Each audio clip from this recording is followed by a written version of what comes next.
Hey everyone, Lady Sapphire here. So today we're going to be talking about hand and foot fetishes. I know, lots of fun.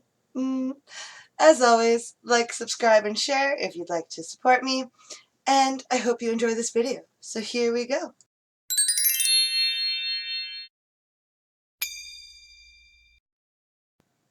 So hand and foot fetishes are rather common. They're not all that unusual or weird. But some people might look at it that way, and some people just might not understand where they come from. So when we talk about hand fetishes and foot fetishes, usually when we're in infant states, those are the things we get comfort from. Either when we're sitting on the floor, we see our parents' feet or our, adults' feet walking across, or we get reached for. Our hands are always coming for those little ones and supporting, and they're beautiful. They're rather beautiful too, like, don't get me wrong. But there's more to it than that. There is a comfort aspect to hand and foot fetishes.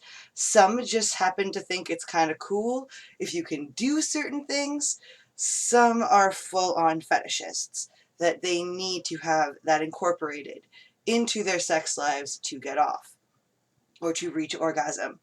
So when we're talking about these kinds of people, usually these are the ones that will compliment you for doing your nails, or compliment you for doing your toenails, or make you feel bad for not doing your toenails, which happens. These kind of people are out there. And when you're dealing with them, don't try to make them feel bad. Don't mock them for finding it attractive. And as always, some quick tips if these are your kinds of people, or if you're in a relationship with one of these kinds of people. Don't be afraid to get curious and get kind of weird and do kind of what you might think is weird things for the sake of satisfying your partner. As long as they're always doing what you need for you, there is no harm in doing what they want for them, and it can be fun. And it can be something as interesting as knowing what colors they like. You don't have to do anything but, like, paint your nails that specific color they like. Or if you're a guy and you're dating a girl like this and you're not all, you can't really put color on your nails if that's not your thing, then go out, get a proper manicure. Make those nails look beautiful. Get a pedicure. Make your toenails look great. Get rid of all that dead skin. Get rid of anything that you don't want people to see. And it will make your partner so happy. And all you're doing is self-grooming and maintaining your own self-happiness, and you will make them happy too. So there's benefits to these kind of people. And also, don't be afraid to talk about issues. Like, if, for example, you're not overly comfortable with the idea of using your feet, for example, for what they might want you to do, talk about it. Express your fears.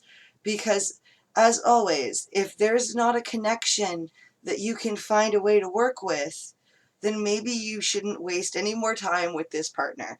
Not to say that this person isn't a wonderful person, that they aren't fantastic people in general. I think all people are rather fantastic. I don't really care what your kink is, as long as you're a good person. All the power to you. But if you are dealing with something that you're not comfortable with, then please talk to them about it.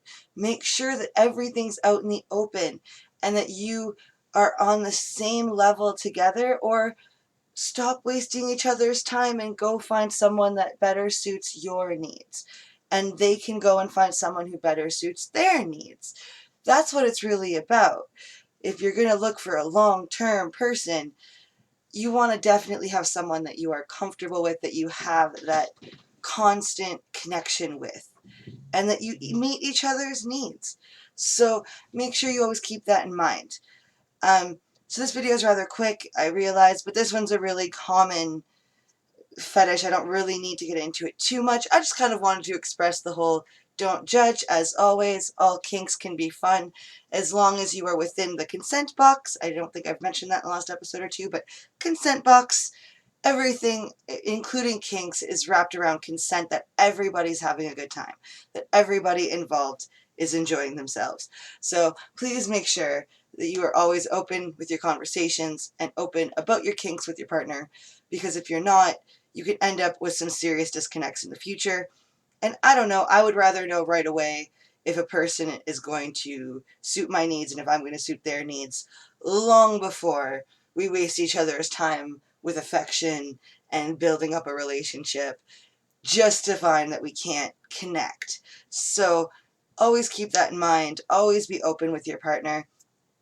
And as always, I share my love to you. Share your loves to your peoples. And have a good night, guys. Bye.